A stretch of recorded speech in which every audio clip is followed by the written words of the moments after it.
What's up, gentlemen? This is Rising Phoenix Podcast about how to rise up after your divorce. I'm your host, divorce coach Michael Rhodes. Let's get into it.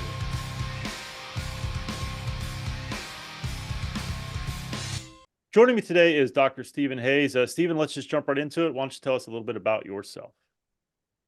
Well, I'm a clinical psychologist and a cognitive researcher, and I've spent 40 years trying to figure out how to hack the human mind. I've been trying to get it down to the smallest set of things that do the most good in the most areas. And it'll sound like self-praise, but I think in terms of the evidence-based wing, the wing that really tries to do it in a science way, I'm arguably able to say that I have the smallest set that do the most things and can prove that Nice. will uplift you in just about anywhere you want to go. I mean, anywhere that the human mind goes, that's what I'm interested in. And I try to do things that I only find to be personally true for me too. And so I try not to just blab from top of a mountain, but speak from the valleys and pits that we have all been in. And Yeah. I hope I can serve the folks who listen to you. Yeah, I am sure of it. Before we started, you had mentioned that you've been through a divorce yourself. So before we get into the larger topic at hand, that larger topic was that were you compelled or propelled to explore some of what you have because of your divorces? Well, I think it was context. I mean, I developed a panic disorder early on in my career as a clinical psychologist, and it was just a gut punch. And I spun down into 3 years of that. And, that was happening actually shortly uh, after I separated from my and then divorced my first wife.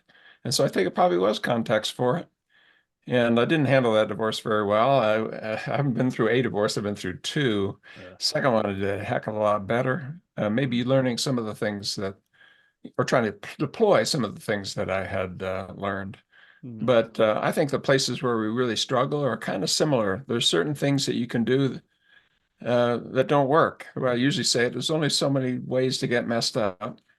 And the good news is that there's only so many ways to really lift yourself up. And you might as well get learning them because you're going to need them later, and it's a small set, and it'll be useful when you are walking through a divorce, but also when you're facing a cancer diagnosis, or Mhm. somebody close to you has died, or you develop some kind of mental health problem, or you've had some failure in business, and on it goes. Yeah. We got to be resilient. And how do we learn how to be resilient? We don't come with an owner's manual, so we got to figure it out, and science can help. Yeah. Well, you're right. I think the things that you can learn, or the things that maybe you really kind of need during the divorce process, can be applied to life in general, for sure. Yeah. I can speak to that all day long, and I think I'm very tempted to dive into the rabbit hole of your divorces and how you handle them, but that's probably a different episode for a different time.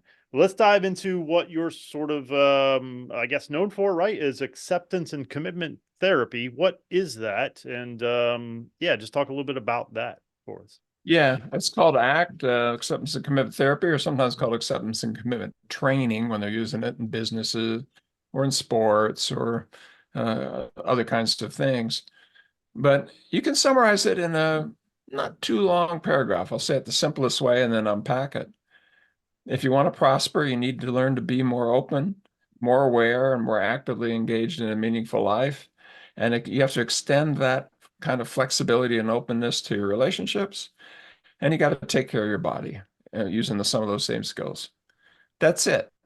And what I just said will summarize almost everything we know about how change happens in almost every psychotherapy that's ever been assessed when they really try to answer the why question. Often shrinks just try to say, hey, is this helpful? Yeah, well, that doesn't tell you why. But if you dig into why, learning to be more open, aware, and actively engaged in a values-based life, extending that to your relationships and taking care of your body. Put a period on it, learn those skills. You'll handle these challenges, including if it was your mate's idea to dump you, or if it was your idea to do something hard, but not just that. I think you're right. You learn a lot And it seems invalidating to say it when you're in the middle of it, but later on you look back and some of the things you'll learn, you'll say, boy, that was a hard way to learn, and boy, I'm glad I learned it. Man, you hit it on the head. That invalidation piece is something that I sometimes struggle with in terms of messaging because so it's been 4.5 years since she left for me. Divorce was only a year ago, roughly, because it took Yeah, forever. Um, but in the beginning, if someone would have said to me, "This is going to be really great for you," I probably would have wanted to punch them in their face. To be quite absolutely. honest with you. But 4.5 years out, the things that I've gained and learned. Listen, I still have struggles and there's still difficulties, but the things that I've gained and learned are invaluable in some ways. So, um, Well, there's a way there, to say that that's not invalidating. Just ask somebody to look back in your life at the most important events that in the long run you said, boy, that really was a meaningful event, and they're not going to be all Candyland. I no, guarantee you're going to think of losses, deaths, failures, things that were hard, because that's part of what helps us learn how to be resilient. So if you're in the middle of it, it's not the time to say it, right. but keep the faith, one foot in front of the other, keep your eyes wide, try to learn. And on the other side, we'll see. But meanwhile, look back at your history in other areas, Right. challenges met, skills learned. Yeah, no, it's true. It causes me to pause and think about some of my challenges in my life, and yeah, the challenges is the word. So with ACT, right? My understanding is there are six core processes that Yeah, fall under the banner of ACT. Can you cover each one of those? yeah. And by process, all we mean is like a parade or procession, just a sequence of things you do, the Okay, steps you take. gotcha. And I said open, aware, and active. That's settling the six down to the three. Well, the two opening ones are learn to be more emotionally open and not clinging on emotions either. Don't avoid them. Don't cling to them. Let them do what they're there to do. They ebb and flow to help orient you towards the parts of your past that are relevant to the present. So you can learn from your experiences. Hey, I feel something's off here. I'm a little afraid now. That's helpful. It's a good guide. Do the same thing with your thoughts and your memories and your sensations. So do it cognitively too. Allow yourself to think many things. If you think any just one thing really strong, your mind will say, "Yeah, but that's not quite so."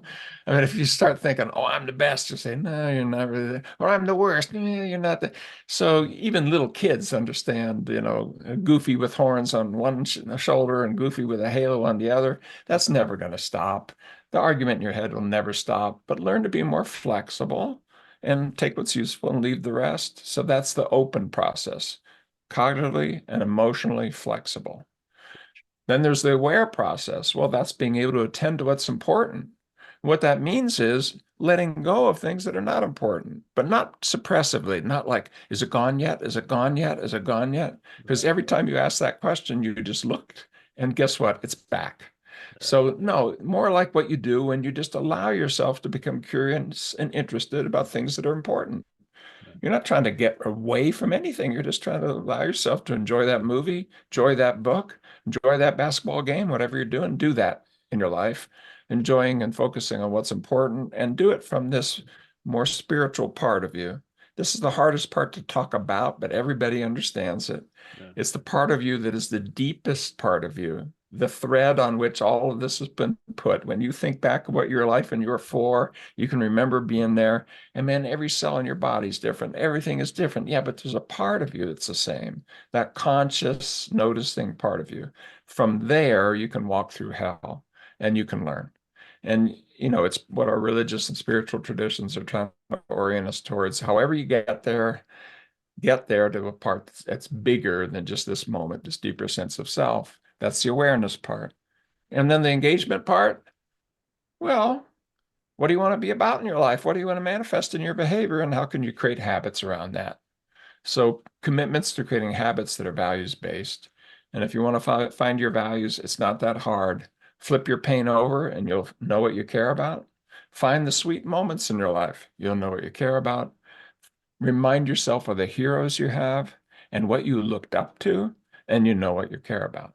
And so, yeah, open, aware, and active, but there's actually six things. But it turns out there's actually only one thing. All of those collapse into learning to be more psychologically flexible. Mm. and then scaling that to relationships in your body.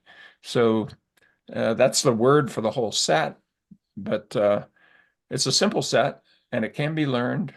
And when it's learned, life lifts up instead of down.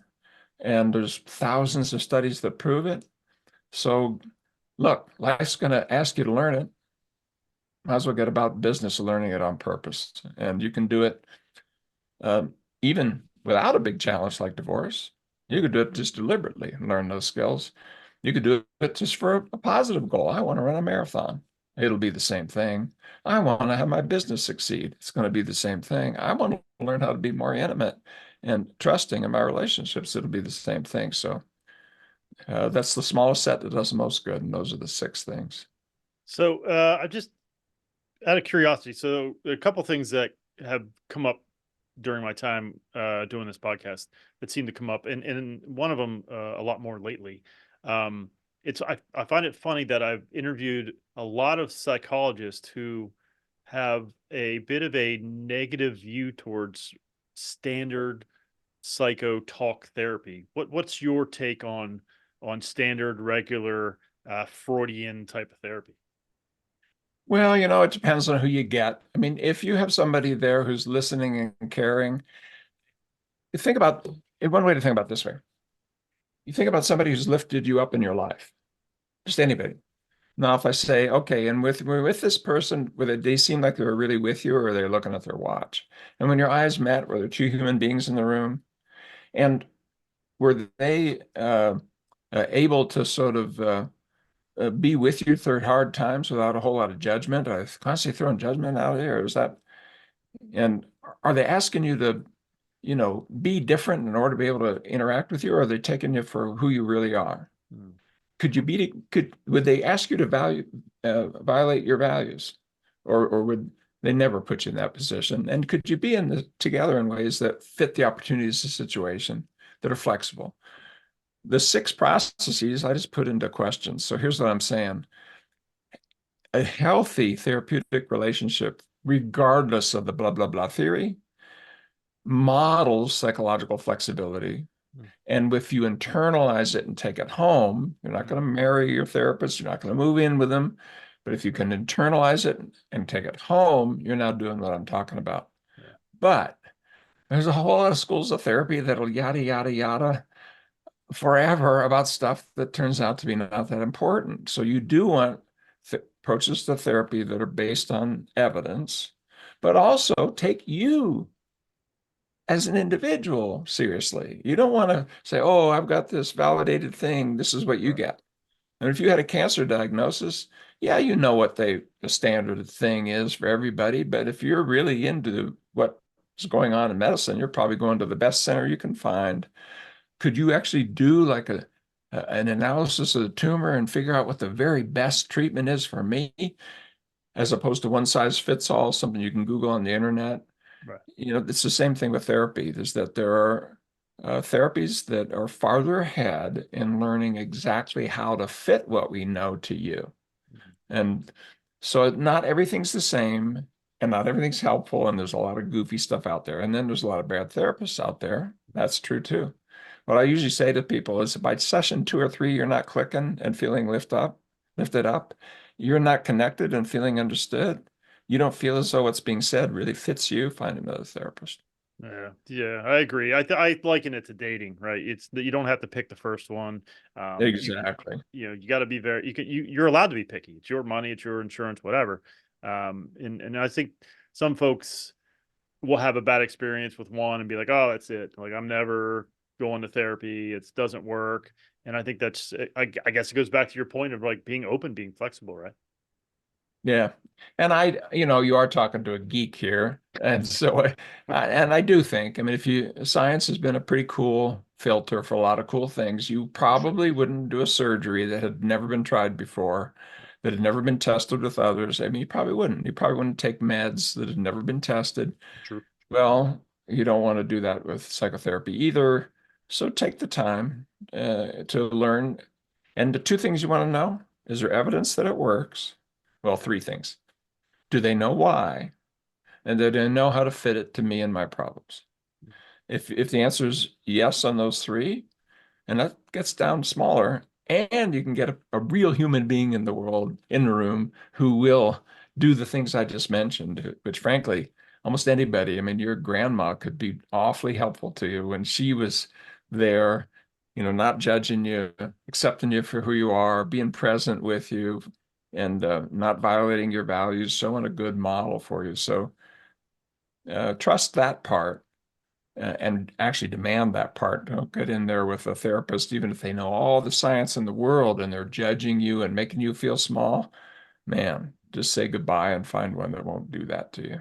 Amen. I want to go back to the act and ask you what. Yeah, I'm sure you've coached a lot of people or worked with a lot of people with this. What's the most difficult of the steps or the processes for people to sort of be consistent with? Yeah, and that's why every individual matters because it really is a mixed set and you need all of them put together to really work. Sure. The way I explain it, it's like having sides of a box. There's 6 sides to a box. What if you pulled a couple sides out and they weren't there at all? Yeah. It's not a box anymore. You better not stand on it or try to put anything in it. It's going to flop all around. And in the same way, if you can't build that whole set, you're weak in what it's really trying to do. Now, no one's perfect, and Sure. you don't have to be, but you want to work on all of them. But I think that the ones it varies, but uh, very often people have a hard time getting out of judgment of themselves and others and noticing that their mind is talking to them and there's more to you than just the chatterbox between your ears. That's a big one because it's so dominant and so overfed. Didn't used to be like that. And some of our cultural traditions that have weakened, I'll give you an example, just being part of church services and things like that, where things like contemplation, prayer, meditation, all that kind of stuff has massively weakened. Mm. And so sometimes people are looking to shrinks to do stuff that, maybe you would get more in your spiritual traditions. Mm. And what would it do? It would probably connect you to that deeper sense of self. It would probably help you focus on your values. And at their best, it'd probably help you let go of the past, come into the present, things like confession and forgiveness and, trusting now you can't tell somebody, go find a religion no, that's up to the Right. end. But Sure. the core processes, I think we've got to put into our hearts and our heads and our hands. So I would say backing up and noticing your thoughts without simply having them dominate you over you is the single hardest. Second one, I would think is would be probably emotional flexibility. Yeah. And it's because of the first one. Feelings only work when they can go up and down. They're like a warning light on the dashboard of your car. And when you start judging, you start saying, I only want the positive emotions. Well, dude, there is an emotion you can name that you don't, number one, pay for. You go to horror movies, you read tear jerkers. I mean, come on, admit it. You pay for every single emotion you can think of. And two, benefit from. Think of the situations where you need that emotion. But then you get to number three. The mind is so stupid, it'll say, I only want the good ones. Right. And so if I say happy, you'll say good. If I say sad, you'll say bad. Right. Well, the problem solving mind tries to get rid of the bad. Well, how about the sadness of walking through a divorce? You may take a look at that and say, no, I just can't do it. I'm not going to do it. I can't do it. And dude, you need to do it. You know you need to do it. Your mental health requires it. This is my first marriage, where years went by and I'm thinking, I just can't do it. I cannot do it. I can't, I'll just die. I'll fall apart. I did, and looking back, I can have compassion towards that younger me. But also, if I would meet him, I'd probably get in front of him and say, dude, you can do this. Yeah. Sure. Sadness will not kill you. Mm. Trying to be a pretzel to avoid that will come damn close to killing you. So Mm. there's an example of what I call emotional avoidance. Yeah. Yeah. For the signal light on the car to work, you have to be able to see it. And so that you has to be open to it. But you also can't cling to it. If you get a positive light, you don't go like, oh, I got it. I Right. don't want to ever let go of it. Oh, Yeah. I'm so happy. Oh, yeah. No, if you cling to happiness, it's not happy. Yeah. And if you want an example of that, put enough drugs in your body and you'll be happy, or some, you know, variant of it, but it'll ruin your life. Right. And so, heroin addicts don't live very good lives. They just don't. They die early, their relationships fall apart, but they have whole lot of what feels happy because they've fixed it in place. You even call that a fix, Yeah. which means both repair and hold it in place. Huh. Emotions shouldn't be held in place. Let them ebb and flow, ride with them, focus on what's important, get your feet moving in that direction, and have faith in yourself. The the self faith of, con with fidens, the Latin word for faith, the confidence that you are okay as a whole human being and your core interests matter and are worthy of your attention. How much do you think you need to go back and because I feel like all this, your patterns, your habits, your thoughts, all of it stems from your Mm. childhood, right? I mean, it all comes from there. So how much do you have to go back and dig some of that stuff up and heal from it? Or are you more of a cognitive sort of approach and just sort of fix whatever the fuck that means, fix things going forward? You know what I'm saying? Where do you kind of fall on that spectrum? I think you need to be open to the past, but not wallowing in it. And frankly, I would rather allow the past to show up in the present because that's the part of the past that matters.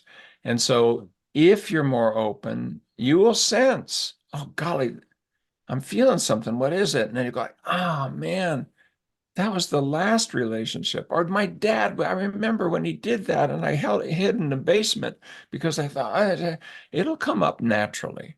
Mm. And if you want to do it past first, if you really want to go through the entrails and the old tea leaves of every little thing, it's fine. It's slower and it's Sure. easy to get lost. Mm. You already lived that in slow motion, going back and reliving the whole thing is going to take a lot of time. And most of us have lives to live, and we want only the parts of the past that are in the present. So I'm more a present focused person, but who's consciously open to the past and willing to go there when it echoes into the present. And if you get more sensitive, if you get the gloves off your hand, you get your feelers out, you stop running away from your emotions, entangled with your thoughts, lost in the past and future, you come into the present moment consciously, take those gloves off and feel what's on the table in front of you. Some of what's there is old. And I often tell people, how do you know that you're in something where it's probably a negative loop? How old does this feel? Mm. And if you're into a situation where shit, this feels old, it's time to take a new direction, something that's truly new, because your mind will say, well, at least I survived it. So it'll want you to do something that is old, familiar, and worthless over something that's new, unfamiliar, feels risky, but might work. Hmm. You just, that phrase, can't teach old dogs new tricks. Sure. If you've noticed over time, sometimes it gets harder, not easier to try new things. Sure. Well, you'd think it'd be the opposite. What have you got to lose? Mm. I mean, when you're a kid, you could humiliate yourself. Right. An adult, you're with, usually now you're not hanging out with just anybody. You're hanging out with your friends. You're not just living anywhere. You're living more or less where you want to live, etc. Yeah. Yeah. Why is it harder? Because it has a history, and part of you thinks it's safer to be stuck than it is to really learn the new things that life's asking you to learn. Yeah. Yeah. Those struggles that you see and that we have, do you see a split? Because this is for men. I know I do have some female listeners, but it's obviously it's for men. Do you see sort of a split in a difference between what women struggle with and what men struggle with, or is it just a Yeah. human thing? Okay. Big, Awesome. there's a big time difference. There's an old experiment that's been replicated, and I love it. And it sort of teaches you, it makes you almost a little sad to see it. And we're trying to walk out of it culturally. But you take a baby, dress it up in blue stuff clothes or dress it up in pink clothes, same baby. Now just have it hang out in a room with some adults, males and females. The pink babies, when something happens and they cry, they get picked up, soothed, and talked to. The blue babies get ignored and they're not picked up. The pink babies can't crawl as far away without the adults pulling them back. Blue babies are allowed to crawl farther away. So it ain't very long. I mean, I know it's changing in the culture, but stop crying. I'll give you something to cry about. Or, Heard that boys, one many, many, many times. big boys don't cry and all that kind of stuff. And if it Yep. isn't your parents, it's probably your peers. Yep. And you look at they're not crying. You look at these big giants, they're not crying. My dad wasn't crying. It wasn't until later on I figured out that he was taking tranquilizers and had an alcohol problem. Like no wonder he was crying. The dude was, 3 sheets to the wind most days. I didn't know it. I didn't know it Yeah. till much, much later, but he looked so mellow. Right. He wasn't mellow. And so what males tend to struggle with the most is emotional openness. Mm. And then behind that, there's a kind of a sense of self where we're tagged with being providers, being the warriors, being the tough ones, being the soldiers, and you look at what it takes to play football or to, be out there in the swamp, as a soldier or, be a fireman or whatever. And some of those archetype male kinds of things. Most folks without training do the logical, reasonable, and stupid thing, which is in order to behave at a high level of performance in these stressful situations, I'm just going to massively suppress. I'm going to deny. I'm going to look the other way. I'm just going to push all the emotions out. Okay, that actually is wise. Sometimes you're a first responder. Now's not the time to cry. You don't know how to go home and start feeling some of the pain of seeing people die who are saying, help me. And you triaged them and I can't help you, but I can help this person Right. and they might survive. You are going to die. Uh, I'm not, I'm thinking like an ambulance driver, for sure. example, or Yeah. a soldier or something like that, or a medic. Yep. Yep. Yeah, man, is that hard? But if you go home and you don't know how to then to open to that, you're hamming down martinis and you're, swiping, taking a swipe at your dog or your mate. So uh, I think we need training. Men need training on emotional openness and in the kind of flexibility around sense of self that redefines what masculine means. That, yeah, persistence, values, being there for others, absolutely. But I look at things like, the NFL game or the on the back of the helmets it says be love. I know some people are probably going, me, I go like, boy, I wish I had had that when I was a kid, that my ball player heroes and so forth that I looked up to were saying things like, yeah, sometimes I hurt too. And it's okay. And you can still be strong and be a man and not be a wimp, Yeah. even though things are emotionally hard sometimes. It's not easy to be human. And there's whole efforts around that. And I'm involved with that with sports figures and others of helping to create a culture of more emotional openness for men. Yeah, so that's a good question. Is a couple things that came up. One, um, is that a skill that you can learn that put it on a shelf and pull it out later? In other words, Yeah. you just had a shitty moment, but you can't cry right then and there, but you got to do it later. How do you develop that skill? Is the first thing, and then in general for men, what is okay? They're not emotionally open. How do we get them to be that, other than telling them, "Hey, man, just be more emotionally open"? Like what again is Yeah. the Well, just tell mechanism? it. If you just say it as a sentence, you might as well just, spit in the wind or something. Right, That's not going to go anywhere. right, right. Uh, but no, I think, some of the stuff that's coming into our culture, for example, mindfulness work, being able to direct your attention, which is the core of mindfulness, that, if you're just watching your breath and your mind goes off, you come back, you watch your breath. Okay. Why would you do such a stupid thing? Because you need to train your attention. And that's not sissy, weird stuff. You Yeah, need that if you're a cop. What are you attending to? You want sometimes your attention to be broad. You sometimes want it to be narrow. You sometimes want it to be fixed. You sometimes want it to shift. So if you can't shift, stay broad and narrow, then you don't have a tool that you need. And that's true whether or not you're hitting a baseball or talking to a friend. Well, you start doing that with your own life, then you start seeing things. There's a skill that you can learn. Heck, you can learn it sitting on a chair that you can apply to, okay, I'm now right in the middle of a fight with somebody I love, or I'm about to face a customer who's mad at me or whatever the thing is, and be able to apply shift, stay, broaden, and narrow skills. You can do the same thing emotionally. I and some of what I would focus on there is what is your body doing right now? Mm. Skilled people can sense their body. When you're working on your balance, you're working on your strength, you're working on your flexibility. There's a reason why athletics and so forth is so important to us. I think it's a metaphor. And that game of life is like the games that we play without any training. We didn't have to be told to. If you were 3 years old, you were playing games with your siblings. I can get to that tree before you touch me. Ha ha ha. And you would give it every ounce of effort. Well, how about playing the game of being more emotionally open? And out of that, being a better father or being a better husband or being a Wow. better business owner or being a better employee, or you can play that game. And emotional openness will help you. Attentional flexibility will help you. Cognitive flexibility will help you. So my answer in a technical way to that would be things like my self-help books. I had the joy of writing a self-help book that beat Harry Potter for a full week on Nice. Amazon. So I've had my 15 minutes of fame called Get Awesome. Out of Your Mind Into Your Life. It was written up in Time magazine in a 5-page story with a 2-page spread of my big fat face. And I sent it to my mama. So Nice. Well, congrats on uh, that.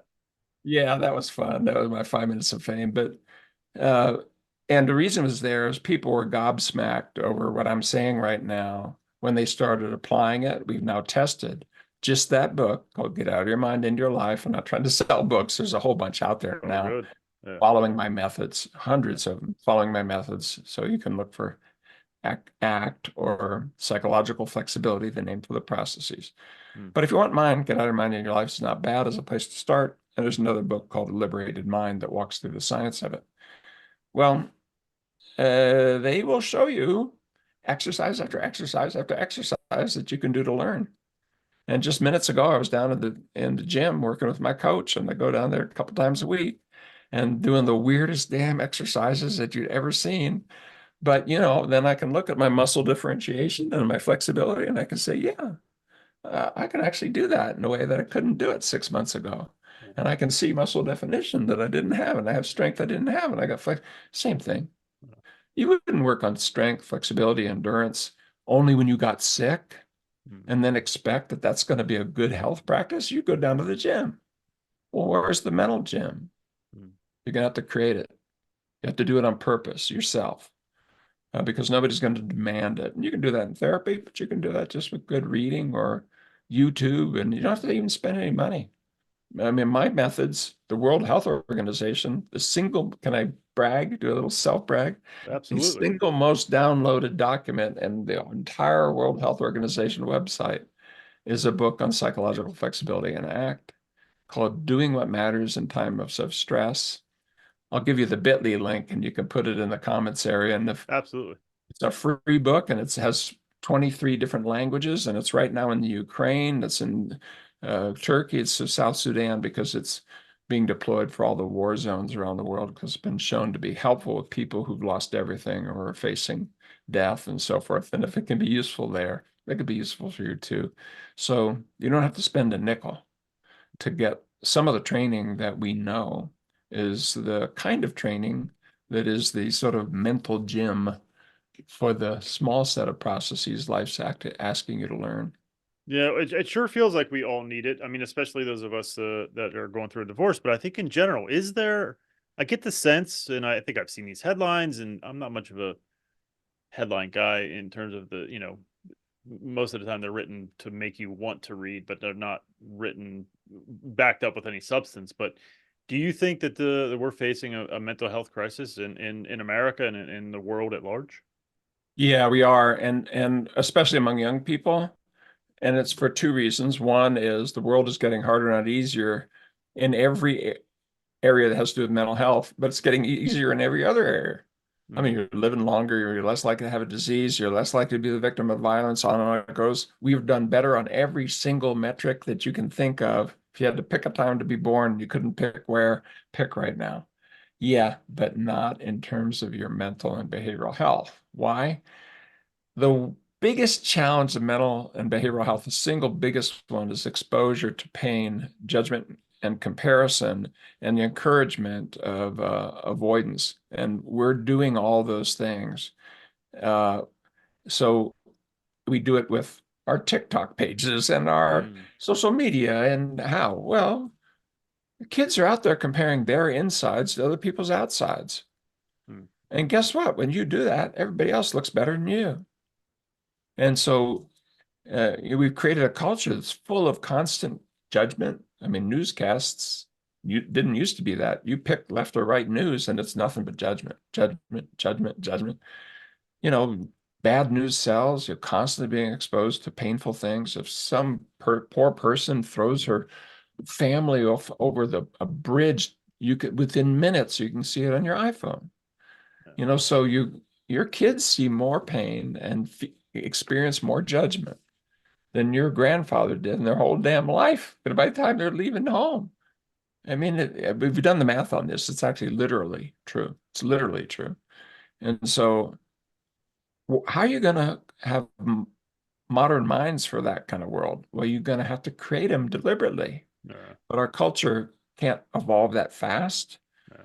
So you have to do it. You have to figure out how to put it in your heart and head and hands and then put it in your family. And what I'm telling you here in terms of open, aware, and actively engaged, scale it to your relationships, take care of your body. That will account for 98% of everything we know from all the different psychotherapies in the world because I've done the study. I actually looked at every single study in the history of the world that ever asked the why question in a statistically proper way, which is very geeky. I won't explain. It's called mediational analysis. We looked at 55,000 studies. It took us 3 years to do it, 50 people. We read them both twice. We scored them. And if you just look at the ones that have been replicated, shown to be true at least twice, what I just said to you, learn how to be more open, aware, and actively engage, scaling that to your body and take to your relationships, taking care of your body, accounts for 98% of what we know about how change happens. So here's my message to you is it's a harder world for you and your kids and your family. Easier and all the things that dogs and cats care about, harder in at least one last area of our mental and behavioral health. And we're seeing it politically, we're seeing it socially. It's a scary world out there now. And after COVID, Mm, oh my God, does anybody not know that you need mental resilience? mm. Does anybody not have a family that was punched in the gut one way or the other by that 2 years of horror? So the system's overwhelmed. Our mental health is going in the wrong direction. But I don't think it helps to just think mental health sometimes pulls over into I have anxiety, I have depression. Think about it about what you know how to do. The problem is that we're now actively encouraging things that are not helpful and giving you the mental resilience to be able to step up to the challenges of your life and your behavioral health challenges and the social challenges. So I think we have an alternative though, and science can help, and that's why I'm out talking to you. If you had a magic wand, and if you did, could you loan it to me? But if you had one, would you get rid of social media? Oh God, I would say no, but here's why. It is such a powerful source for good when it's doing good. True. And in the history of the world, whenever shifts like this have happened, we've had major dysregulatory problems. It happened with the printing press. It happened with radio. It happened with TV. It happened every single computers. Some of us are old enough to remember what that did. And now we're getting to AI. Are you kidding me? Mm, When you're not able to distinguish a real film from a made-up film, yeah. I mean, we're headed off into a real weird world. And my bit is on humanity, that every time we've made these advances, we've eventually learned how to turn them into something good. And it's scary as heck, but I'm betting on humans. And I'm doing the very best I can with my kids, my work, my family, and with people like yourself. You got a big amplifier, you got a voice, you're reaching thousands of people. And so, if each of us does what we need to do to put into the culture the kinds of things that will be there for your children's children's children, they won't know that you did it, but you will have had a hand in it. And after all that happened before, look at what you and I are doing right now. Yeah. That couldn't have been done 20 years ago. True. How many thousands of people created what is happening right this second? Thousands and thousands and thousands of people to create the infrastructure and the lines and the technology and the science and the machines True. and just and would you want to say, let's get rid of all podcasts? I'd say, heck no. Yeah. What an awesome tool. True. People can True. learn so much from their massage chair. So, but I am worried Sure. about, of course, you can use it for ill, True. and that's true. And we are facing that with people, malevolent forces and others that are using it for commercial interests or for political interests or whatever that are not really in your interests. So you better learn how to manage those tools too. Yeah, amen. I want to shift a little bit back to you in terms of your divorce, and I don't want to dive too deep, but I am curious. What was the one thing that you struggle with the most? With the most difficult? Sounds like the first one was more difficult than the second one. What was the one thing that, or a few things? Like what were the big struggles for you personally? I think the first one is that I hadn't learned how to go through the pain of loss. Um, and I kind of understand it, and I've understood it more recently because both of my parents just could not face loss. And some of these things I've learned almost very recently. Like I learned only within the last 5 years that my mother's mother committed suicide, and she blamed herself for it. Well, so there were dark secrets in the home, and loss was really scary. And I sort of came out of that not ready to walk through the pain of loss. My dad, as his dad got up, went in to get a sandwich, didn't come back, fell dead on the floor, or in his own aspirations. He wanted to be a professional ball player, was pitching for Duke, signed with the Cincinnati Reds, threw out his arm stupidly, throwing a triple header in club ball, and lived the rest of his life as a ball player tragedy. Hmm. So, and would never talk about it. Never talk about it. Yeah. Big boys don't cry. Hmm. They just get drunk. That's not a good way to go. He No, that's actually said to my mother once that after he had a heart attack, he got so afraid of dying that he said, if I'm going to die, I'm not going to die sober. Dude, that's a bad idea. Come yeah. on. And of course, he had to clean that up later on. It created an absolute train wreck for his body, and he died early, died at 61. Anyway, my point being, coming out of that kind of training, I just didn't know how to do it. So I'm in there with a relationship that is really going bad, and it's getting increasingly degrading. And I'm catching notes to the lover, and oh my God, just a train wreck. And the logical, sensible thing to do would be to end the relationship, but I didn't know how. I absolutely did. It was so, so, so overwhelming and painful. I thought if I just stuck it out, somehow or another, my faith would pay off. That was not a good idea. The second one is different. I mean, my wife just decided that she had enough and she wanted to go another direction. And I did something better. I went out, took a walk, kicked the trash cans, came back, looked her in the eye, and said, let's do the best damn divorce that's ever been done. And we worked hard to not bring in the kids, to really divide up things fairly, to express what was hard about it, to go through a process, where who gets the dog and who gets that picture and how does the money get settled, take the perspective. And she's my friend to this day. I got an email from her this morning. And I learned this is another one which I recommend. Don't think that because you have a good divorce, that means you're still married. So, for example, I ain't fixing the toilet. I ain't coming over and, you got a problem, you're going to have to deal with it, dear. We settled the assets. You're an independent person. I'm not checking in. If I see you with a guy on the streets, I'm going to smile and say hi. I am not getting in there like that. This is the end of that, but it doesn't mean that it's the end of our relationship. We've had kids together. That was what the call was about. The email was about this morning. My son's coming down for the UNLV UNR game, and we hopefully go Pack. If we win it, we may be in the championship of the Mountain West, and we'll be in the tournament this year. You watch us. But So that's a heck of a lot better than the first round. Yeah. Not perfect, but man, if I'd done that, if I knew how to do that the first time, I would have saved so much on pain as a way to learn things. Yeah. But okay, I can have compassion for myself, given my training, my background, my history, my parents. I needed that pain to learn those hard lessons. Yeah, I I love that wasn't learning I them love, easy. I was going to learn it yeah. out of the book. I had to be punched in the nose. Yeah. Okay.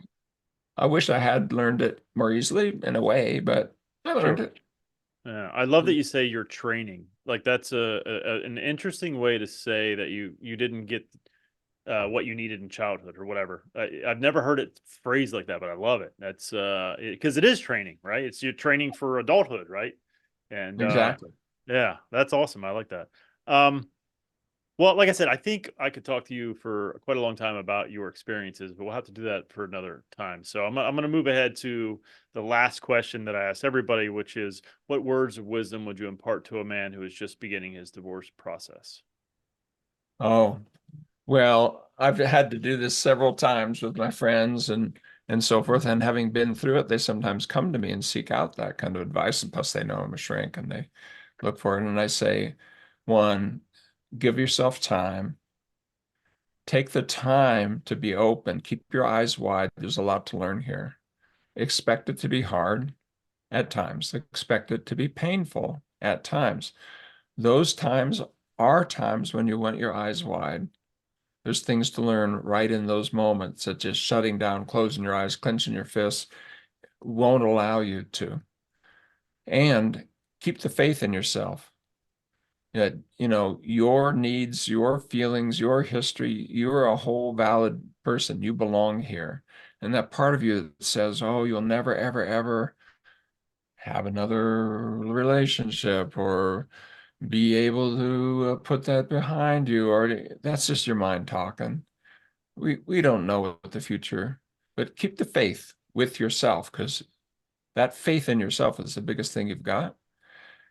And then try to do it in a way that when you look back, at least you can say, I did it in a values-based way. I never betrayed the person that I want to be in walking through this. It doesn't mean that I'm perfect, but I tried to be my best self in walking through this. And when I was tempted just to, you know, tell her to F off or to, show her by Right, right. doing this thing, you're gonna hurt me, I'm gonna hurt you, or whatever. Yeah. And wait, no, wait, no, no, no, don't do that. Because it's really not what you want to do. It's just the final one is on the other side, give yourself time. And I usually actually say set a stopwatch and don't do any dating for a year. Yeah. Agreed. Just do not rebound out because your mind's going to say, if I don't quickly find someone else, I'm going to. No, dude. Yeah. You can learn some cool things just sleeping by yourself. You can learn some cool things just taking care of your own needs and having your apartment, probably not the big fancy house, you probably lost that, but having your apartment or whatever made up the way you like it, Yeah. or going to the games you want to go to, or taking time with your friends, or taking time in the gym, or um, and I followed that actually in my second divorce, and I literally on day 367 went out for a date, and I was with my now wife, and I've been married for 20 years, very Oh, happily, I would have to say. So those are the rules that I would say. It's a little more words than you probably would hope for, but I hope it's good guidance. oh, absolutely. No, I'll take any, especially like I said in the beginning before we started, like someone that has been through it and has lived it has a lot more credibility. I mean, that's why I think I have credibility to these guys is because I've been where they've been. I've felt what they've felt. And so when someone else is able to speak to this and speak to it from experience, that goes a lot further and carries a lot more weight than just someone who's been trained on how the brain works. That shit's important, don't get me wrong. But if you haven't been through it, you just don't have a clue. So um, how can Yeah, people I agree. And I do want to say there's data out there that for men, This is one of the biggest challenges you'll ever face in your life. And for your health, one of the most important. So that, if you mess this one up, if you really, this is can have serious consequences, literally to things like how long a life you live. Isn't that crazy? That is. You pick other things where, we're the social primates, and it's hard to break up. It's really, really hard. And especially since we're kind of trained to be dumb because we're the blue babies who just kind of explore and cry and nobody picks us up. So we're kind of stupid some ways about our own emotions and being able to name them, observe them, know what they are, use them, not have them use you, and so forth. Yeah. So it's important. It's worth your attention. And if you feel like you're not up to this situation, well, you didn't come with a rule book, and who would be up to this situation? You're learning something that's hard and new.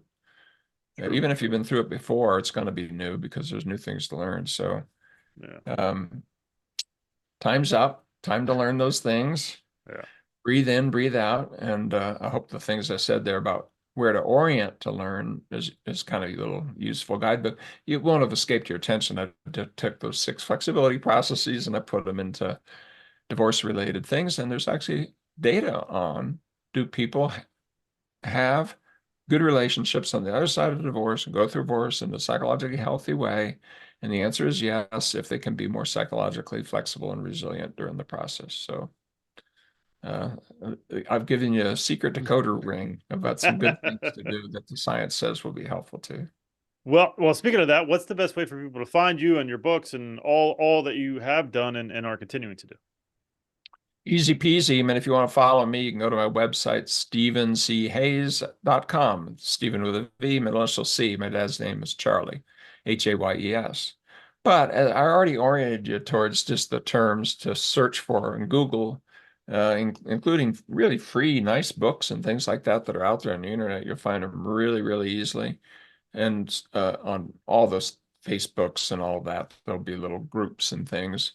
I haven't looked specifically for men who are going through a divorce, but I would pretty much bet that there are some that are oriented towards mindfulness, acceptance, and values. That's the way it's talked about sometimes, or psychological flexibility, or maybe even acceptance and commitment therapy or training act.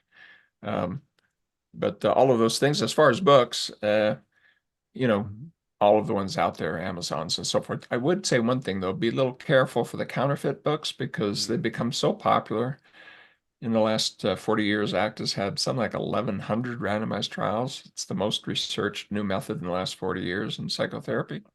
Well, because of that, there's scammers out there that are doing these El Cheapo things where they strip the internet and create a book. Right. And Amazon won't take them down because they're making money selling them. So make sure that you've got a real person who has a real website, who really was a professor or a researcher or a credible clinician, and not some made up name out of some Middle Eastern country that's selling crap and trying to make money off your suffering. Gotcha. Well, Stephen, thank you so much for doing this. I really, really appreciate it. We will definitely stay in touch and have you back on so we can talk about, a more personal view of what you've been through. But thank you so much for doing this. I really appreciate it. Awesome. And thanks for the opportunity to share with others. Peace, love, and life to all. And for the men out there who are going through it, I can just say, been there, done that. I'm with you. And there is a place on the other side of this where things will open up and reform. You do it right, it'll be a good place. Awesome. Thank you, sir. I appreciate it. Thank you so much for watching and or listening. Since my separation in July of 2019, I have done an incredible amount of work on myself. I've had many different therapists, life coaches, and went through different programs. I've taken all that I've learned and put it into my own program called Forged by Fire. If you are interested in having me help you navigate your divorce, please hit my website, risingphoenixdivorcecoach.com. I look forward to working with you.